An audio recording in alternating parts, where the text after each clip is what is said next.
Good morning. Welcome to today's cabinet. I don't think I have anybody online, and I have apologies from Rob Wilson, who is unwell today. So, do I have any declarations of interest, James? Wish to declare an interest in item 6A as I'm a member of the Oswestry Town Council. David Walker. Yeah. Any more? Okay. In which case, can we move on to the minutes of the meeting of the 10th of September as a correct record, please? I have a proposer and a seconder. David Walker, thank you. In which case, I assume they're all adopted. Thank you. Right, we have public questions, 2 received, and the first one is from John Crow and Tim Walweed. No, he's not here. Thank you. The question is this. Does the council, A, recognise the limitations of the Guildhall to function properly as the HQ for the council, and B, accept the evidence recently provided by SOS, I think that's Save Our Shire Hall, that Shropshire's Shire Hall remains substantially sound and a viable option as the home of the council, together with other tenants who provide revenue rental income for the council? And I ask Roger Evans to answer that. Thank you, Chairman. The new administration is at present carrying out a full review of the whole of the Shire Hall site. The official policy made a few years ago is that the site and buildings are surplus to requirements. However, that is being reviewed. We expect to make any alterations that we feel are needed to the present policy at the December meeting of the full council. Most staff have now, of course, moved to other locations, with the result that only very few continue working in the building to facilitate its final clearance. The move to the Guildhall delivered some vital savings that the authority needed to make for this current fiscal year. The Guildhall building was already in the council's ownership and became available following the departure of the University of Chester. Thank you, Chairman. Thank you. And we now move on to the question from John Palmer, please. And John is with us, I think.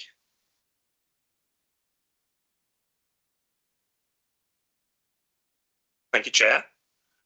Is the Cabinet in favour of holding an inquiry into the Shrewsbury North West Relief Road project? Thank you, John. And I'm sure you read our manifesto, which actually said that we would investigate the handling and the decision-making process relating to the North West Relief Road, but we never committed to a public inquiry, which is not what you're asking for, but we didn't. The financial emergency means we can't afford officer time and funding to this formally.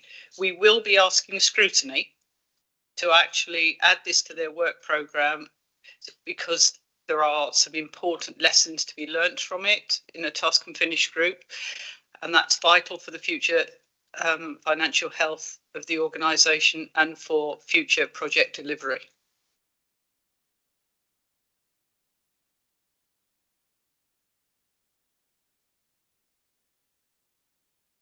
We now move on to member questions, and we have a question from Chris Lemon, which Tim is going to read out for us.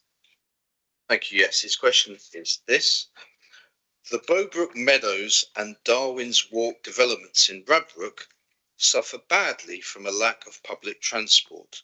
School times at Bowbrook Primary in particular are becoming dangerous for children and parents who walk and cycle, as so many pupils are taken to and from school by car. In 2013, Shropshire Council asked for the roads to be widened from 5.5 metres to 6.1 metres during the planning phases, specifically so Red Deer Road and Squinter Pip Way could accommodate a bus service. the outline planning permission granted in 2013, 13/13534/OUT, identified as a condition a local bus service contribution to provide a subsidy for 5 years to facilitate and sustain local bus services to ensure adequate public transport links for the developments. The officer report attached to the same application states that the Highway Authority has negotiated a bus subsidy for the new road with the developers of both Brobrook sites as part of the proposed Section 106 agreement. The sum given was £519,480. With further development to the west of Brobrook Meadows and Darwin's Walk on the near horizon, it is vital that regular bus services are provided as soon as possible in order to establish good travel habits early on. It is also important to correct the mistakes of the past, so my question to Cabinet is whether the £519,480 was ever collected from the developers. If not, why not? And if so, was it returned to them unspent as per the relevant clause in the Section 106 agreement? Thank you. I will now ask Councillor David Walker to answer. Thank you, Chair. A 519,480 contribution originally identified in the 2013 Planning Committee report for the Brobrook Meadows and Darwin's Walk developments was intended to subsidise local bus services for 5 years, ensuring adequate public transport links for the area. The planning approvals for the developments 3285/35348 did include infrastructure contributions through Section 106 agreements and anticipated community infrastructure levy SIL funding. Specifically, the Section 106 agreement secured £33,020.93 and £33,807.75 respectively, totaling £66,828.68, which was allocated and is currently being used to support local bus service 20 operated by Lakeside Coaches. The remaining balance of the £519,480 was expected to be funded via SIL. However, as clarified in the Planning Committee report and reiterated in the correspondence, SIL allocations cannot be predetermined within planning decisions. Therefore, no formal allocation of the remaining funds has yet been made. Any future allocation from SIL would require a business case to justify the expenditure. The reference to the full £519,480 in the original committee report may have inadvertently created confusion, as it implied a guaranteed funding package. In reality, only the Section 106 portion was secured and the remainder remains subject to further procedural steps. In summary, the developer contributions from the 2 linked sites to support the local bus service are from both 106 and SIL funding. These are separate sources of developer funding and not dependent upon each other. £66,828.68 was secured through the agreed Section 106 agreements for the 2 linked sites and is actively supporting local bus services. The remaining £452,651.32 has been collected through SIL SIL receipts for the 2 linked sites, but has not yet been allocated and would require a formal business case for SIL funding to do so. Neither the Section 106 or SIL funds from these 2 linked sites have or are due to be returned to the developers. Thank you very much. That finishes the member questions. We now move on to scrutiny items, of which we have 2. And the first on the agenda is item 6A, the skateboard and BMX pump track provision. Roger Evans, please. Thank you, Leader, Chairman.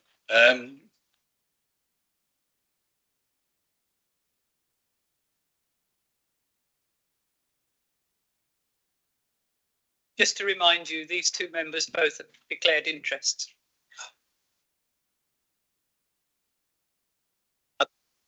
At the last cabinet, there was a promise to explore the possibility of transferring land in Oswestry to Oswestry Town Council for use as a pump track and skate park, and report back to the October this cabinet meeting.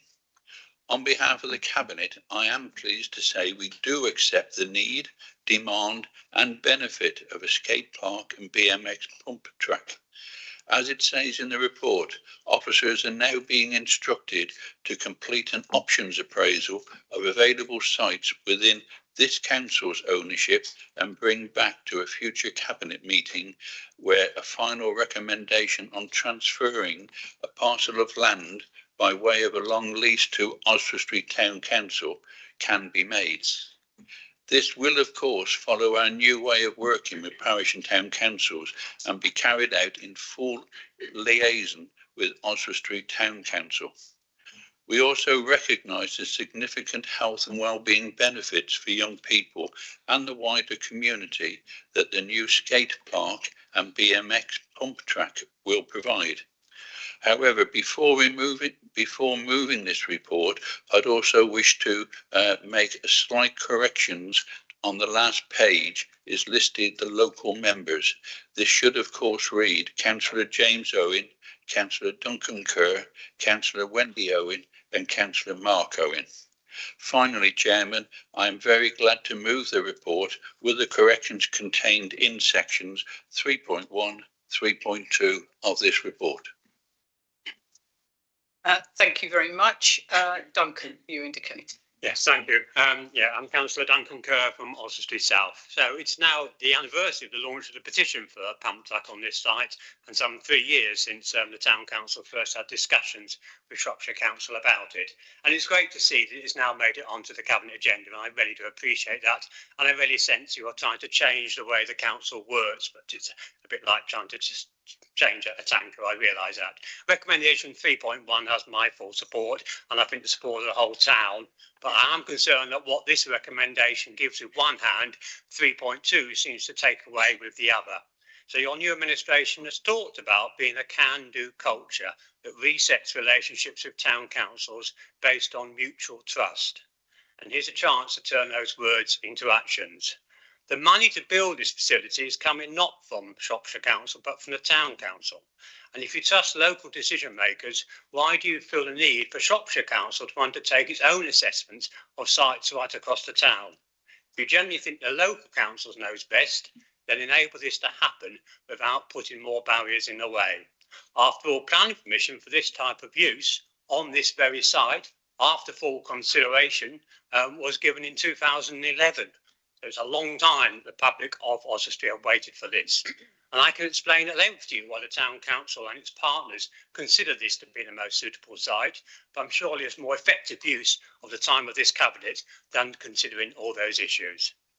The portfolio holder in the previous administration came to the Town Council earlier this year and said then that it couldn't proceed to consider this without a feasibility study, which he promised to undertake. Here we are 8 months, 9 months later, and I've heard no news about that feasibility study. In the meantime, we're now in a situation of having a financial emergency, which means that non-statutory expenditure may not happen. And this sounds to me like non-statutory expenditure.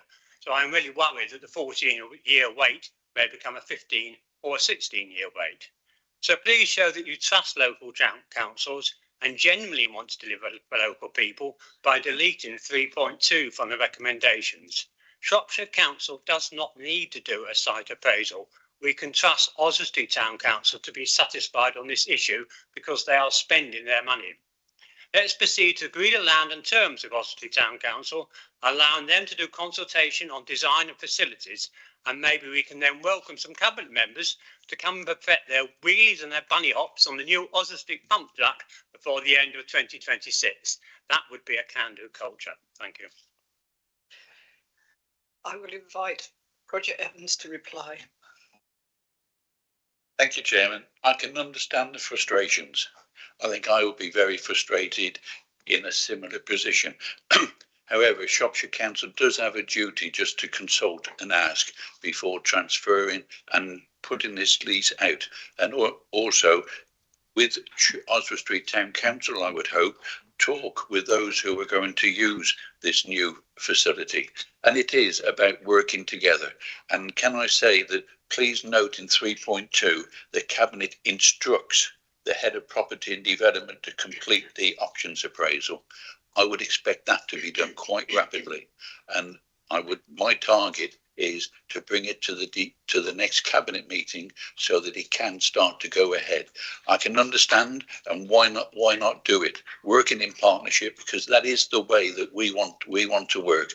But it's in full partnership with the community and the parish and town council. So yes, I look forward to bringing a further report where it can say yes, yes, yes. Thank you, Chairman.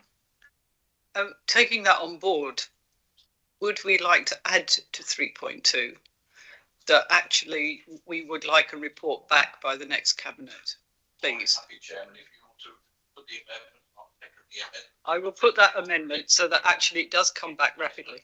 Great. Yeah. Okay. In which case, with the amendment that this that is undertaken rapidly and is brought back to the next cabinet in November, then are we happy to adopt those recommendations 1 and 2? I have a proposer, seconder, all those in favour. Thank you. Unanimous. Steve. Yes. We will get our members from the cabinet back. And in which case we now move on to 6B on the scrutiny items, which is the Strategic Partnership Task and Finish Group update from Councillor Dawn, who's... Thank you. Thank you. I will now present the initial findings of the Shropshire Partnership Task and Finish Group. The group have undertaken desk research and reviewed a number of case studies of successful partnership working arrangements, including reports from Rotherham, Oxfordshire, Devon, Malvern Hills, Northamptonshire, Buckinghamshire, plus the LGA report, Local Service Delivery and Place Shaping, a framework to support parish and town councils. In addition, we conducted formal witness interviews with the Mayor and Chairman of Church Stretton Town Council, the Town Clerk of Shrewsbury Town Council, the Head of Street Scene Services at Shropshire Council, and the Service Director of Infrastructure at Shropshire Council. The Task and Finish Group members cover a variety of areas, including Ludlow and Bridgnorth, plus rural parishes in both north and south of the county, and they have undertaken informal discussions with their parish councils.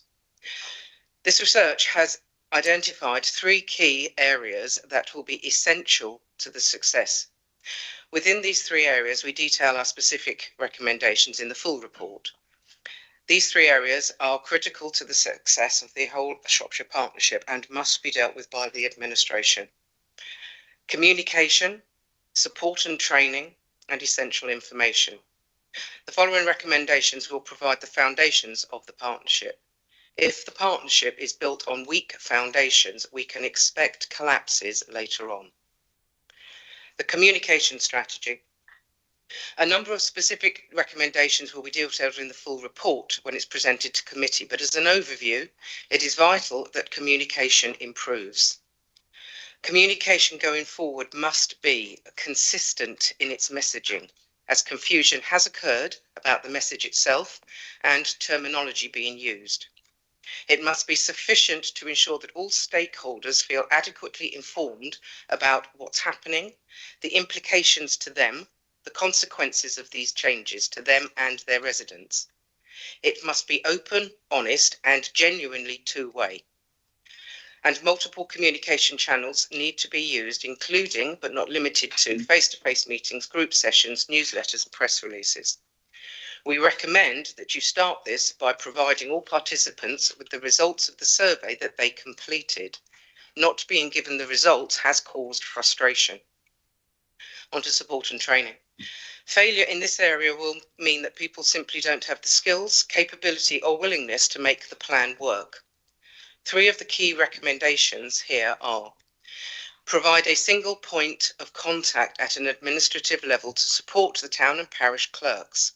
It will be essential that that it is quick and easy for town and parish clerks to communicate and liaise with Shropshire Council through one person.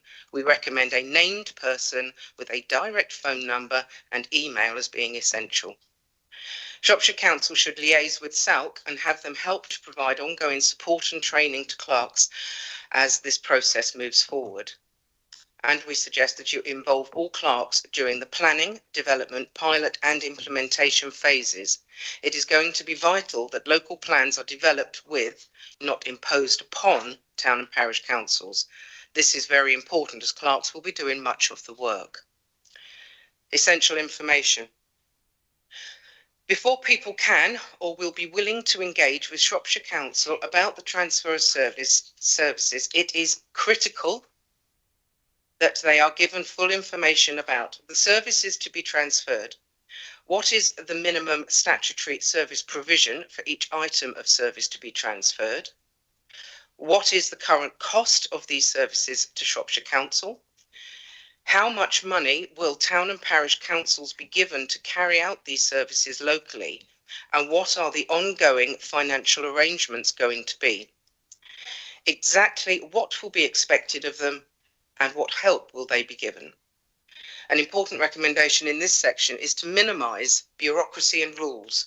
We need to make it as quick and easy as possible for town and parish councils to engage with the partnership, to take on new tasks and then manage the process themselves. As a group, we came up with 4 important overarching considerations. 1.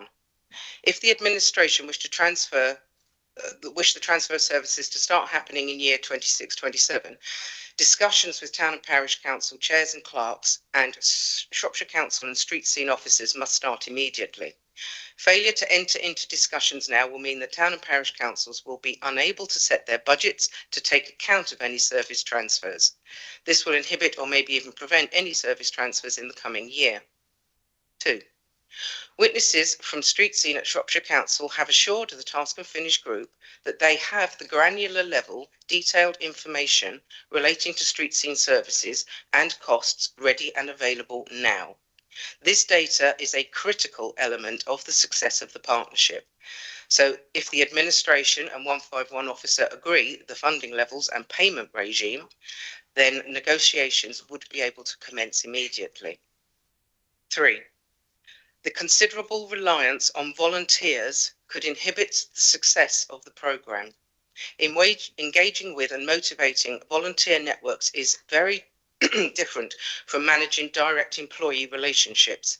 However, the administration decide to proceed, careful consideration must be given to the impacts on and the expectations of our amazing volunteer town and parish councillors.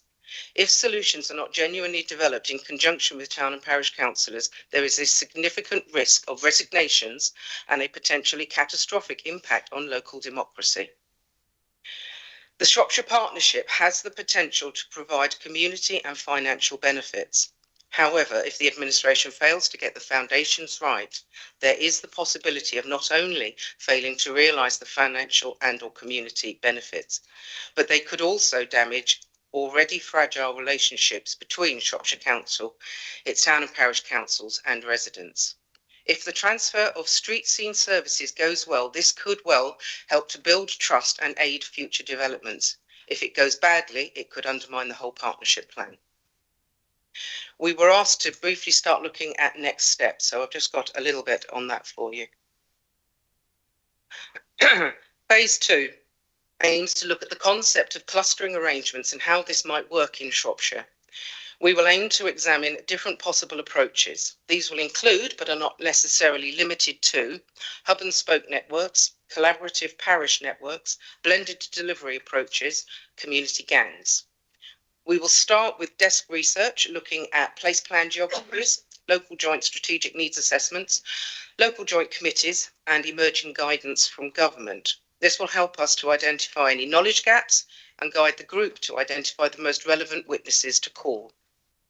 We will undertake to speak with stakeholders in different geographies and examine the feasibility of different approaches with them. The involvement of SALT in this area will be considered. The focus will be on practical application on the ground, including skills, willingness and capacity. The aim of this phase will be to provide the administration with different approaches which might work for Shropshire, along with the risks and opportunities of each. A constraint will be the amount of time and resources available to the Task and Finish group. These findings will be presented to full committee for the administration to decide on what to take forward. Phase 3, in summary, we will be looking at existing stakeholder relationships, including 3-9 services, the NHS and many others, and clarifying the current position by stakeholder group and locality. The aim will be to identify a clear where we are now position, then map this against the administrations where they want to be positioned, and conduct a gap analysis to highlight issues, possibilities and risks. So in summary, we recommend that the Task and Finish group carry out a scrutiny review of Phase 1, transfer of street scene to Shrewsbury, Shifnal and Oswestry, 6 months after the transfer, to gather the learning from these areas so that it can be utilised as we move forward.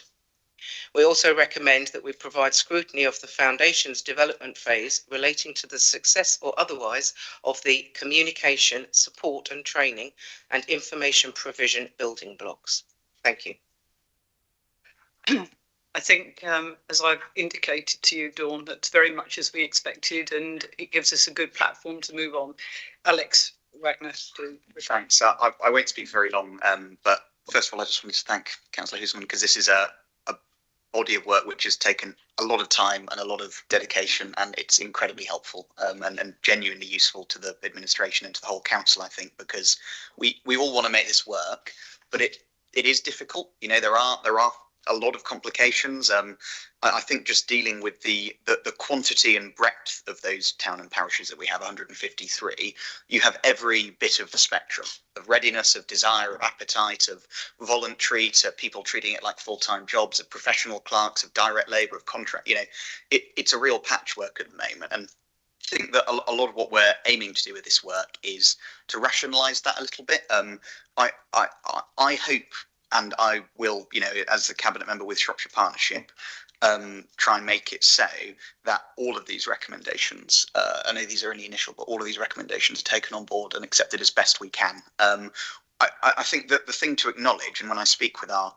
towns and parishes, I always try and make a point of saying this, is that this signals a completely different way of operating for Shropshire Council. You know, it doesn't just signal changing policy or flicking a pen and something being done a bit differently. It's actually a change to our modus operandi. We have to do it if we wanted to keep having decent services delivered all across the county, especially those visible services which are non-statutory. But if we want to make that work, and I mean we, not just meaning the administration or members, but actually the whole sort of council, we have to change the way that we communicate. We have to change the way that we build those sort of relationships of mutual respect. And I think that what I have found really interesting in the first few months of this process in trying to get it going and trying to get some pilot schemes going is stress testing that. I think we know a lot more than we did a few months ago. I think we're a lot closer to achieving some of the things we want to achieve than we were a few months ago. But also, I think thanks to this work and thanks to a lot of what we've been trying to do, I think we're also a lot better aware of the practical challenges that we're going to face. So I realise scrutiny will be bringing this back, and I realise this will be a continuing body of work for however long this is in the limelight. But my sincere hope is that we can meet all of these challenges and meet all of these recommendations, and we do take them seriously. You know, this is incredibly valuable for us, and I think they set a high bar, but a bar that we need to get over if we want it to work. So thank you, Councillor. Thank you. If nobody else has had any questions around any of that, that's fine. So thank you very much. It's a really useful piece of work, and I look forward to the next bits, your next steps. And I know it's taken a lot of your time, so I do appreciate that. Right, in which case we move on to item 7, which is the Corporate Peer Challenge Action Plan, which we have a full paper, and attached to that is the action plan itself.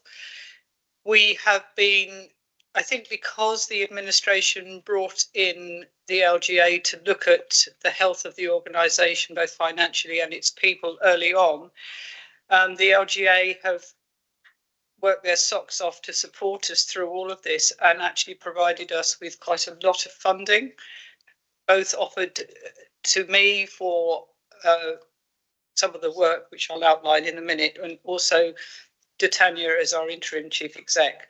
They have continued to do that, and we had a very good meeting yesterday where again we were given funding towards working towards a much better future.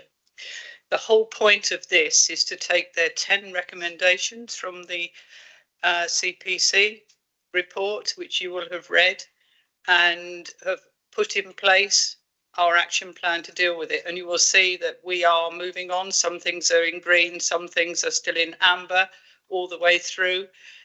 But the most important thing is that we've started work on it as soon as we've got that report, and that it is going to be integrated into the improvement board, which was also one of their recommendations. The improvement board, as you all know, will be chaired by an independent chair, and there will be a number of people involved in that, not least all the group leaders, with mentors. We've all got mentors in Cabinet to make sure this moves on. But I think because the LGA recognised we are under some significant financial stress at the present time, because we have not found those savings that we've needed to save, and it is an ongoing issue. And for every year that we don't make the savings, which we haven't over the last 2 to 3 years, then the following years are much, much worse for us. So we need to act now, because we're looking at 35 million minimum. There's a lot more, and we will need, as you will know, to go to government to get help to smooth that out over the next 2 to 3 years to make sure that actually we become financially sustainable. But because of all of that, we've had in excess of £50,000 from the LGA, which I'm entirely grateful for, because it has given us the capacity, which we don't have anymore because the organisation is so hollowed out for staff, to actually put this action plan in place. So I thank both the LGA and the independent gentleman who's come in to work with Rachel and the rest of us to put this in place so it's robust and it does integrate with the improvement board. And that gentleman's name is Paul Clark. So I open that up now to questions. Rosemary. Thank you. Yeah, just want to welcome the report again and say that we in the Labour Group look forward to the whole thing really starting up in November with the improvement board and so on. We noticed that what's really needed, apart from a very precise operational plan, is a culture change really, and an understanding that change is absolutely fundamental change is necessary, and we acknowledge that that's not going to be an easy thing to do, but it's absolutely must be done at this stage. So we're ready to support. I'm ready to support on the panel improvement board. Sorry, and I'm sure that you know that it will bring fruit. I hope it will, obviously, as we all do. Thank you, Rosemary. Anybody else? I must say that part of all of this is the culture change, and we did a whole load of work yesterday afternoon about culture and so on within the organisation, because one of the big things that came through in the CPC, as I've mentioned before, is looking after our people. And looking after people is both our staff and our residents, and making sure that we value and retain and can recruit more easily within our staff. So all of that is a really important way forward, and is part of the improvement plan, is part of this. And we're on the steps forward, but it will be part of the improvement board too. Because without good people, without people wanting to go the extra mile, and we have many staff who do, we're never going to achieve what we need to achieve, and it will be difficult, and we will have to make very difficult decisions from time to time, which is why we have to make everything work, including what Councillor Dawn Hoosman's work is showing us. If we can't make that work, we're not going to be able to make ourselves financially sustainable. And the forefront of that is our people. So, thank you. Can we therefore agree the action plan and its integration into the improvement board, please? I have a proposer and Bernie is a seconder. Thank you very much. Is that agreed? Thank you. We now move on to financial monitoring period 5. Roger Evans, please. Thank you, Chairman. This report provides information on the Council's finances at the end of August. It shows that at the end of August, or P5, the position of the Council worsened, and the forecast is that the Council would, again, if no further reductions or an increase in income took place, have overspent the previously agreed budget by £1.251 million.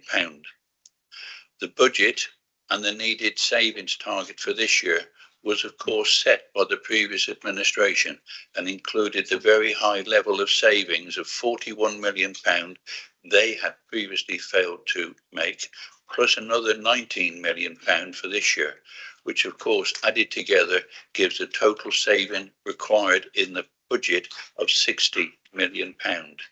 Of this total, there were no plans in place to save over £28 million of those needed savings. This report shows in Table 3 that the Council's net expenditure is predicted to also increase by £35.5 million. The result of all these figures is that even when all the available money in the general reserves is used, there would, as just said, and if no action was taken, be an overspend of £1.251 million. The Cabinet, however, in September, after seeing the financial predictions contained in the previous reported Period 4 report, took the emergency measures that it did and were agreed at that meeting. This included instructing appropriate staff to focus on reducing spend, delivering remaining savings, and significant mitigating actions to control in-year spending. As was just referred to, various boards have been set up, and the Operations Board, which has now been in place since August, continues to challenge all in-year spending. The Spend Control Board is meeting 3 times a week. As a new administration, and previously noting the way the previous one had managed and consistently overspent their budget for a number of years, we also, of course, took the other actions that was just reported earlier this year. We requested again to reassure the LGA for assistance. A team of experienced officers and councillors came to visit us. This took place in July, and their report, together with recommendations and proposed action plan, have just been considered and approved by this Cabinet. I am confident that with the hard work of our staff and the proposed actions now being taken, that the P6 report, when received in November, will show this overspend start to reduce, so that by the end of this fiscal year, we will be able to show a positive general fund balance and be really positive for the next 5 years. I move the report and the recommendations listed in 3.2 on pages 2 and 3 of the report.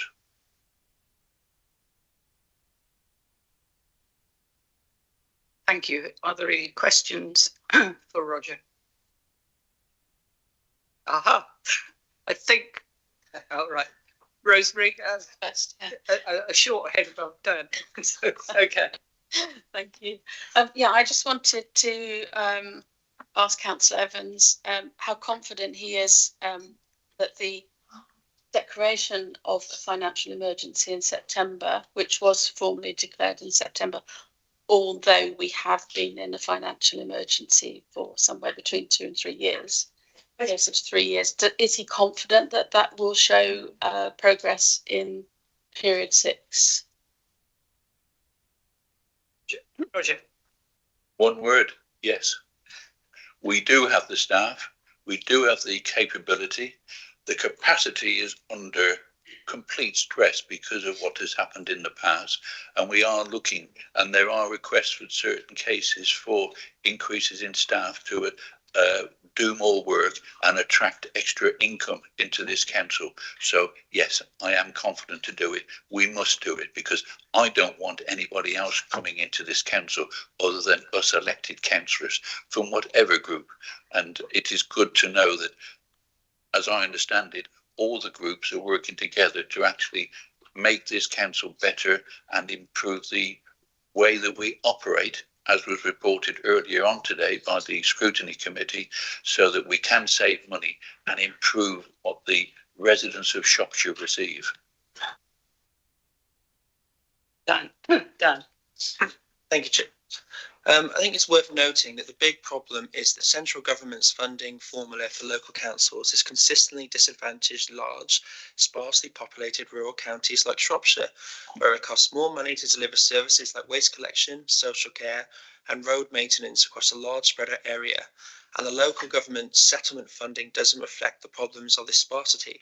And of course, the removal of the Rural Services Delivery Grant, which stripped Shropshire residents of 8 million per annum, has made things worse. This isn't a situation created by local mismanagement. It's a national crisis in local government funding that is now cascading down our front line. From experience, the primary drivers of this crisis are partly out of our immediate control. The one is adult social care. The demand is relentless. We're forecasting an 18 million overspend in adult social care. This is driven by the surging purchasing costs and greater complexity of cases, and the continuous transfer of high-cost, complex needs from the NHS. With the children's services, again, there's over 10 million overspend there, and a lot of that is external residential placements due to the unprecedented number and complexity of children requiring highly specialised, high-cost care. Of course, both of these are statutory duties, and of course we will meet them. This is the same storm as hitting councils across the country, but it's not new. We have been talking about this for years, but we've still seen an overspend since the Conservatives left office. The next financial report to Cabinet will be after the financial emergency was declared. Will we see some more savings progress then? And perhaps will we see a bit more accountability from the current administration? Roger. Thank you, Chairman.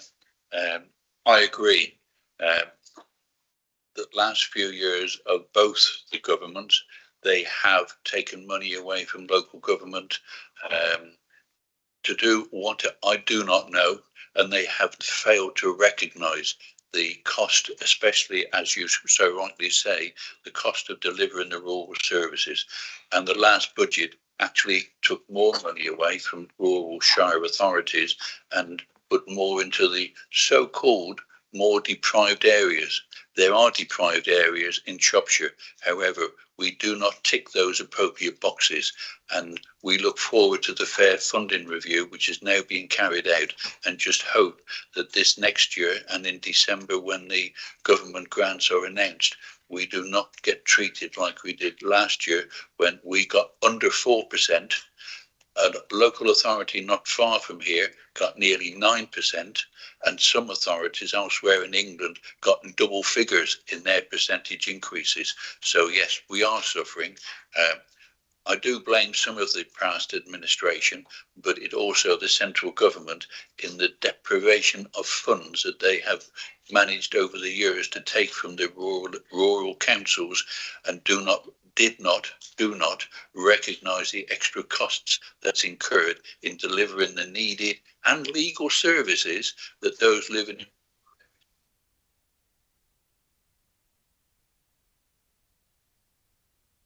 in. Duncan. Yes, thank you. Lots of work on efficiency by officers and the spending control boards, technical boards, workforce review boards. Saving some £2.5 million is clearly welcome, but it's nowhere near enough, is it?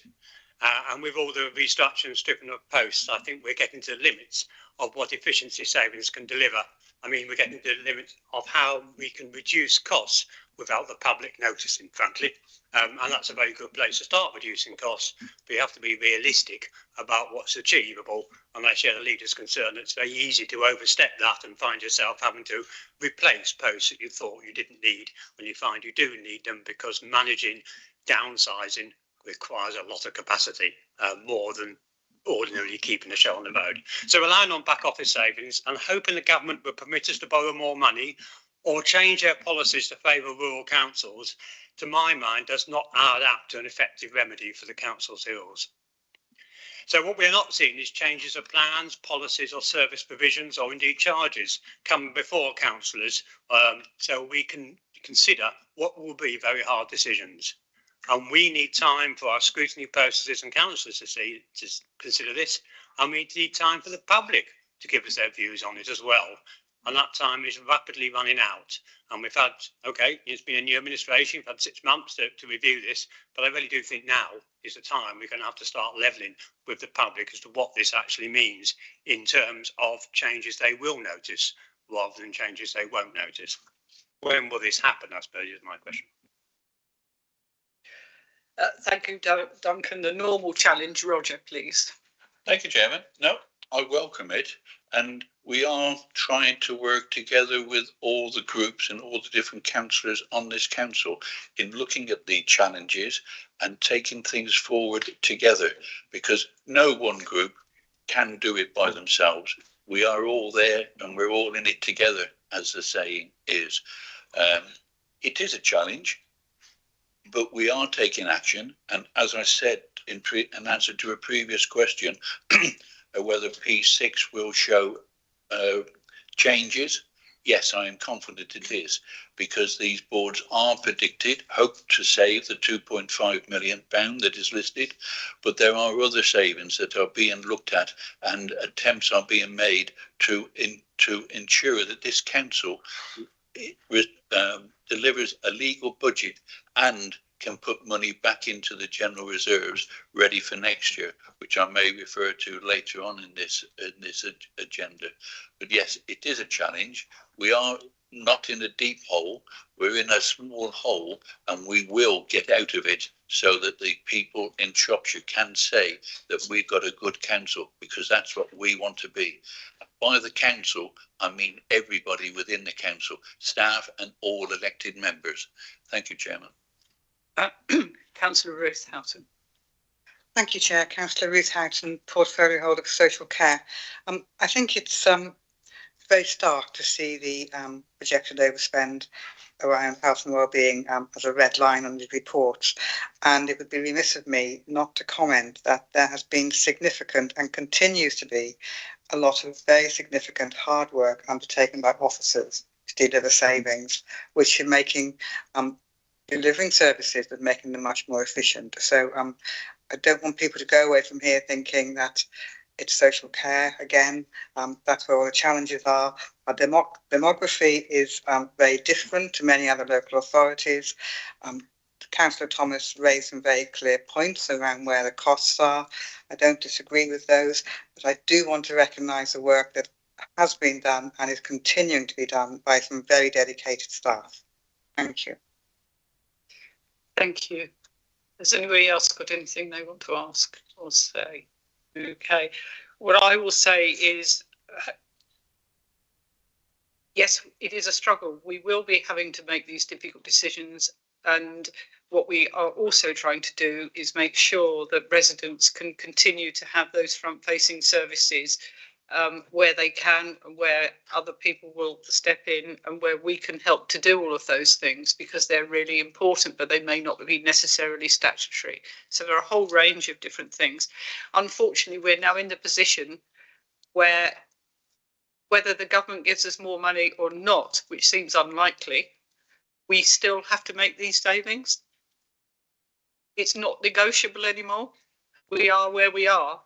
And we are looking through everything. And what I will also say, Duncan, is that we will be having things coming to the budget forum where you will see all of these savings, the possibilities, where they are, so that everybody can actually understand exactly what they are before they come in front of people at Cabinet and the Council. It will be as open and transparent as we can make it, but there are a number of areas where we can make things work better. And we've been long saying that some of our contracts don't work properly because we don't have proper contract control. We're going to be making sure that that does happen and we get the best value out of those contracts for the future. There are a whole range of other things as well as the straight savings that we need to make. But the most important thing is that we have everybody in this council feeling part of a team. Because unless we have teamwork from back office, from every other service, all the people that actually we need, because we stripped so many people out of the system, it isn't just about social care, because social care and the budgeting can't exist just on their own. They are part of the whole council and we all support one another, and that's where we're going. And there are lots of people, and Tanya's doing a lot of work with staff now to get ideas from them, to make them feel part of the whole savings process. And without using all of those people, as we haven't done before, we're not going to get where we need to go. All I can say is we're on the path, but it's going to take some time. And I am absolutely confident that the people that we employ and we value here are up to the job. But the culture change takes a bit of time, and you talked about tankers, and you're right, it's going to take some time. It's not going to happen overnight, but it's right that you challenge us all to make sure we stay on that path. So thank you. We have a number of recommendations in front of us, and those are A, B, C, D and E, and I hope we can now support those. I have a proposer and a seconder. All those in favour, please. Thank you, unanimous. So we move back to Councillor Roger Evans for the draft financial strategy. Item 9 on the agenda. Thank you, Chairman. Hopefully this may be the last time I'll be speaking at this Cabinet meeting. The updated medium-term financial strategy, the MTFS, is the first one issued during this budget year and the first one we've issued as an administration.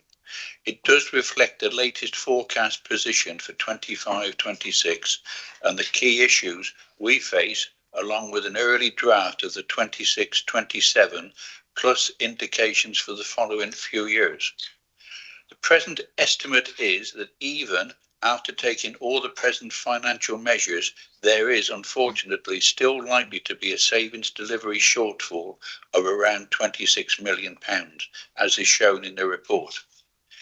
This, however, as stated in it, does not yet include all the mitigating actions that are now being put in place. This will be shown in the next MTFS report, which will be published and received in December. There will also be discussions with the various group leaders in between that time, as has just been stated by the leader.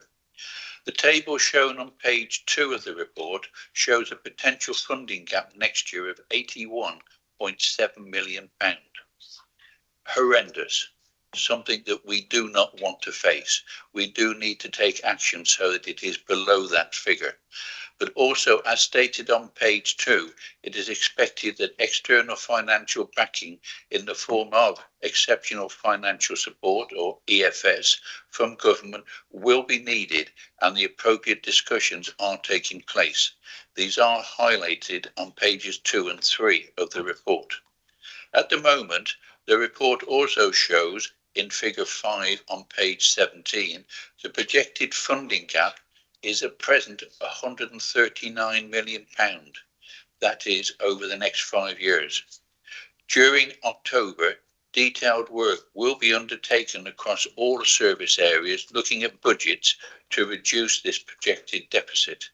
This report on pages 6 and 7 shows the journey we need and will take between now and February 26 in order to on expenditure and resource requirements. On page 10 of the report, the key financial risks are shown, whilst on page 11 is shown the assumptions approved by the Council in February 2025. These may and will obviously change as the year progresses. Plus, of course, there is a fair funding review being carried out by government. And ever the optimist, ever being the person which is half full, I hope, maybe with a tinge of deja vu, that alterations will be made, but the hope is there. Finally, on page 19 is shown how the reserves have been plundered, and that has to be shown really and marked here in this report, especially the earmarked reserves in recent years to deliver the legally required budgets then. I move the report and their recommendations listed on 3.1, 3.2 on page 3 of the report. Thank you. Questions? Rosemary. Thank you. Thanks for the report. As ever, the MTFS is a horrible read. In the time I've been a councillor since, so that's May 21, I've never seen an MTFS that was good reading, that showed us anything other than, just future doom really to the end of the decade. And this is a shocker in that sense. I totally accept that this is before the changes you're looking to introduce are implemented and included in those projections. But if I look at the MTFS that was given to council in February of this year, so the last council before the elections, so by the previous administration, we were looking at something like 68 million shortfall by the end of the decade, so the year 29-30. And as you mentioned earlier, Councillor Evans, that's now pretty much doubled. Can you comment on that, please? Roger. Thank you, Chairman. Unfortunately, that is true. And some of the reasons were picked out in previous questions to a previous motion, previous questions to a previous item on this agenda. It has worsened and it's going to be desperate to get it out. But we do need to get it out. We will get it out. And with the cooperation of everybody within this council, staff and members, we will. Because I've been quoting a useful saying that used to be there when my children were young. And that was from Bob the Builder. We can, we will. And that's my attitude to it, because we need to. If we are going to look after ourselves, be the council who look after Shropshire and not have others tell us what to do, we have to, and we will. Thank you, Jim. Thank you. Anybody else? Dawn. It's only a quick one, and it builds on what Councillor Kerr said, that, we do keep hearing about the difficult decisions that we know that you're going to have to make. My question is, what are they and when are you going to tell us? Because our residents really do have a right to know how these decisions will affect them. Give them the chance to plan going forward. I'm not expecting a response, but we do need to give them that opportunity to plan and prepare as soon as possible. Thank you. Roger. We will share them because they are hard decisions. For too many years, they've been brushed aside, and to make this council a sustainable council, which is what our aim is, and I think everybody in this chamber today is, we do need to make those hard decisions, and we will share them in the next few months. And we will be asking for views and also asking, are there any other decisions or any alternatives that we can actually look at to make those savings, to increase our efficiency, to deliver whatever is needed for the residents together, because we are, and I want this council to become a sustainable location, and to have in the officer reports that this is not sustainable. I want that sentence to disappear. Thank you, Chairman. And just to add to that, that we will have to start consulting on a budget in December. So the next budget forum will actually have some of these there. We've discussed a number of them yesterday. So a lot of those will be coming forward urgently, because it is urgent, and especially urgent around towns and parishes who've got set precepts. just as we have. So they will start looking at those in November, December, just as we do. But they don't have to set them until January, February. So there is a bit of leeway, but they will need some planning in that when they're looking at their budgets. So we are alive to all of that. We are looking at those now because we can't just suddenly do that. And because we need to become an enabling council, it's part of that. So if people want to take on things, whichever level, they need to be able to plan to do that. If they don't want to, that's fine. But you know, it's one of those things that we need to be able to plan a bit more in advance. So we are, as you would expect, as a cabinet, looking at what we've got to do and where we're going to get the money from. It will then come to the budget forum and you will be aware. Duncan. Yeah, just a couple of comments regarding social care, really. And I say this as a social worker who probably cares more than, well, as much as we all care about both adult and children's services. We value enormously the work they do, and it's not my comments aren't a reflection of that at all. However, the actual sums of increases over the medium term are quite staggering, aren't they? With adult social care growth of 6.5% assumed, an extra £25 million this year, and for children's social care an additional 12% increase in 26-27. And so I suppose my question is, what process has been undertaken to explore this and really bottom up, because these are staggeringly large figures, and we owe it to everybody to really make sure they're the right figures and we're not projecting too high and therefore making cuts on the basis of that projection, or we have found the most effective way of delivering that service and reducing the need in certain instances as well. And I say that, and I have to say it again to Ruth, because I know Ruth feels feels about this, that I'm not being critical at all of anybody working in that service. I'm just trying to say the impact of those sorts of figures on the whole council is so almost catastrophic that we really do owe it to everybody to really look very carefully at them. Councillor Ruth Helm. Thank you, Chair, and thank you, Councillor Kerr. I've mentioned before in this chamber around the demography of Shropshire, and it's, you know, our over 65 older people group is 25% of the population. So there are bound to be demands, and you know, we should be celebrating people ageing well, and where we need to provide support, we do. And we've already mentioned the complexity of care. In fact, you councillors here have done that, and we've mentioned previously today around the cost of very complex cases and referrals coming over from our health colleagues. They aren't disappearing, and this plan is taking account of those. And sometime back in the summer, when we launched the safer strategy, accommodation strategy for domestic abuse, at that point in the first quarter of the year, we had nearly 900 referrals for domestic abuse where children were involved in the household, and those things are just not changing. So, you know, I will keep reinforcing that our current demand, we are doing such a lot to help reduce that demand in children's social care. Stepping Stones are working extremely hard to reduce high cost residential placements and keep children and young people in family settings, but the demand is not stopping. And it will take some time to turn it around. So we are doing a lot of work. This plan has a huge amount of money in there for social care. If there was a magic wand to stop the demand and everyone was really well, it would be wonderful, but that's not where we are. So the plan does have large figures in for social care, and they are there because of those reasons. Thank you. Thank you, Roger. Thank you, Chairman. Can I emphasise and agree with what Councillor Houghton has just said, but also we are not alone. Other local authorities are also suffering, and all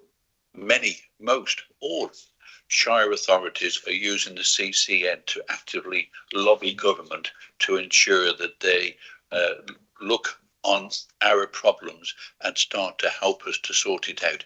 We can't do it alone, whatever we do. And as I say, some other authorities are in a worse position than we are, with their costs being escalated. But with our population, of course, it is elderly, and so we are a nice county to live in. So some of the costs are disproportionate to even other local authorities. Thank you. I think Ruth wants to come back. Yes, if I may, Chair. I think it's really important to say we've talked about the support that the LGA are giving this local authority as we face this financial emergency, but specifically they are going to be helping us with supporting the transformation of adult social care as well to meet those demographic demands.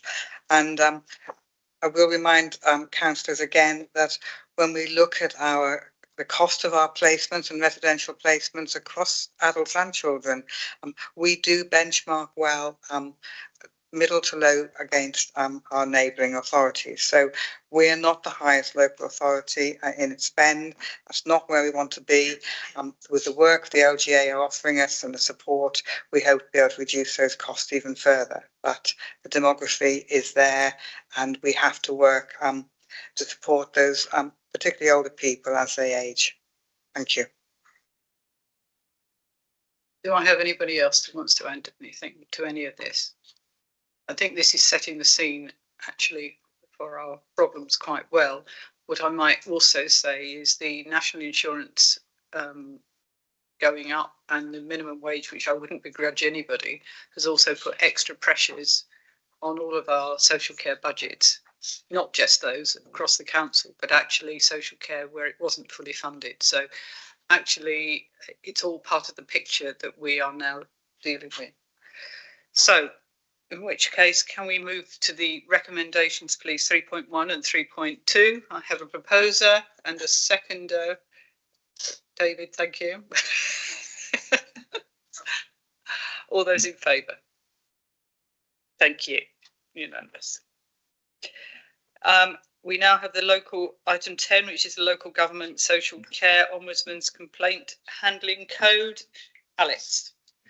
Thanks very much. So this was mentioned at Cabinet a couple of months ago and has since been brought to scrutiny. It's essentially the Ombudsman has set out a new complaints handling code. It puts in much more stringent recommendations for councils, and though not a legal requirement to adopt per se, their strong recommendation is to have it in place by March 2026 and also to start grading ourselves sort of from next year against it.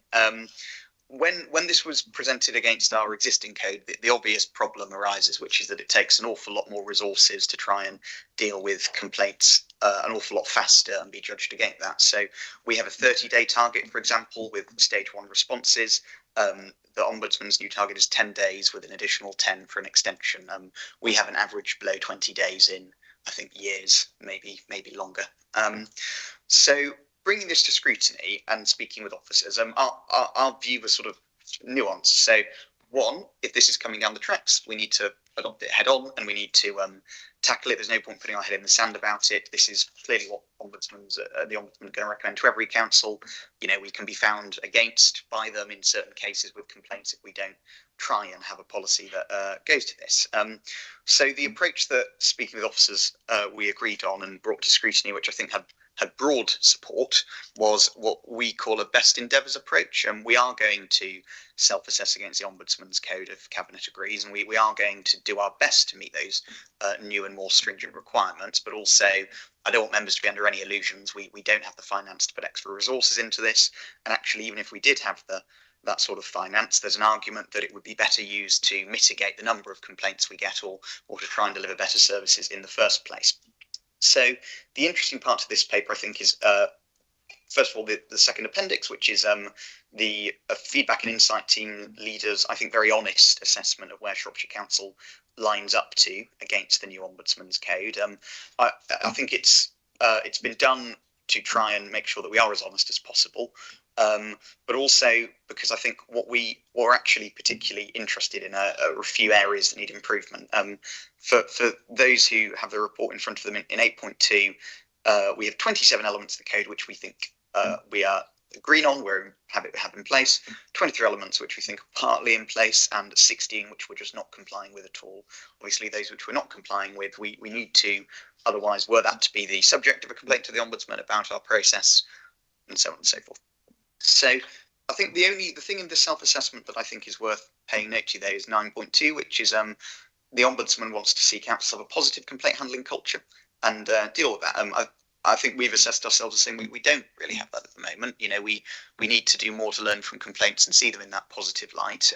I think what we really care about stripping back whether or not we're meeting, you know, criteria set by central government or not, is, you know, if Megan from Abbey Foregate gets in touch and has cause to complain about us and needs to get in touch with the council or the ombudsman, we want to make sure that she has a more positive experience, and that those complaints are dealt with respect and in a positive way. And I think that's across customer services, really. So the overall approach is, I think, a pragmatic one. Scrutiny has had an influence on it. We aren't going to ignore this. We aren't going to say, let's put this off, or let's apply to, you know, give it another year. We are going to say from March 2026, we will assess against this, but we're also going to be as honest as we can with members and the public that we have a long road to go on if we do want to meet these standards. We almost certainly won't initially, or possibly ever, with some of them. You know, it's a much more stringent set of lists, but we do aim to deal with complaints in a better way holistically, regardless, because that's the right thing to do, and actually it fits with our push to be a more open council that deals with our customers, if you want to call them that, when they get in touch with us in a friendlier and better way. So I'm very happy to move the recommendations and take any questions. Questions? Thank you. In which case, Alex has just proposed his report. David Fazwell will second on this occasion. All those in favour? Thank you. Now we will move on shortly to public exclusion, but I think David Fazwell would just, in the interests of just letting everybody know where we're going with something, you'll just do an introduction before we go into public exclusion. Yes. Thank you, Lydia. Yes, I just want to, we're obviously going to discuss this next item in private, but I just wanted to make a statement, really. The Liberal Democrat administration recognises that the highways are critically important for our residents and is one of our key priorities. While the Quay contract hasn't delivered as anticipated in all areas, the changes made and ongoing adjustments reflect our commitment to improvement. We will continue to collaborate with Quay where they deliver benefit, value for money and efficiency as we continue to develop our mixed economy service model.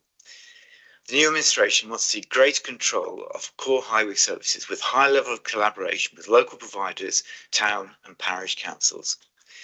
The one-year contract extension we're proposing allows the council to continue to develop the future service model that aligns with our vision.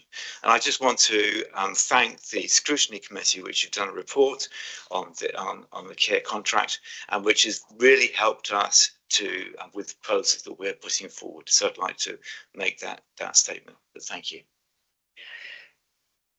Thank you, and I think it's really important that everybody understands that we are working towards really improving what happens on the ground and getting the most out of our contracts and changing them where we need to. So that's why that statement has been made, because otherwise all you see on the agenda is a bald title. The reason that we will now be moving into public exclusion is that the next bits will be around the contracts and so on. Yes. I think Councillor Potter would probably like to you're just going to do something before public exclusion? Great. Thank you. I welcome that because you ran the Scrutiny Committee. And we have a task and finish. Yeah, just before we go into exempt session, because obviously as a task and finish and as a Scrutiny Committee, this was examined under in exempt session as well. It's I just wanted to say, I'll put on record, there's huge benefits from cross-party working and the contribution Scrutiny Committee can make to evaluating and informing proposals brought forward to Cabinet, which is what is happening today. The Economy and Environment Scrutiny Task and Finish work task group has worked closely with council officers and gained valuable insight and understanding of the highway services, specifically the Quay contract. The report acknowledges the benefit of the Quay contract, including the role they have played in service transformation. Additionally, the Scrutiny Committee recognises that more time is needed to shape new ways of working for the future, especially the roles that town and parishes can play in the future service model, which we've already heard about through the work that is being undertaken through the task and finish that Councillor Hoosman is chairing. The overlap is huge, and that is something that we mustn't lose sight of. Thank you. That's really, really helpful. In which case, I now need to move to exclusion of the press and the public. So we need to resolve that in accordance with the provision of Schedule 12A of the Local Government Act 1972 and paragraph 10.43 of the Council's access to information rules, the public and press be excluded from the meeting during consideration of the following items. So we now wait for us to go out of. Can we agree public exclusion, please? Okay, thank you. Agreed.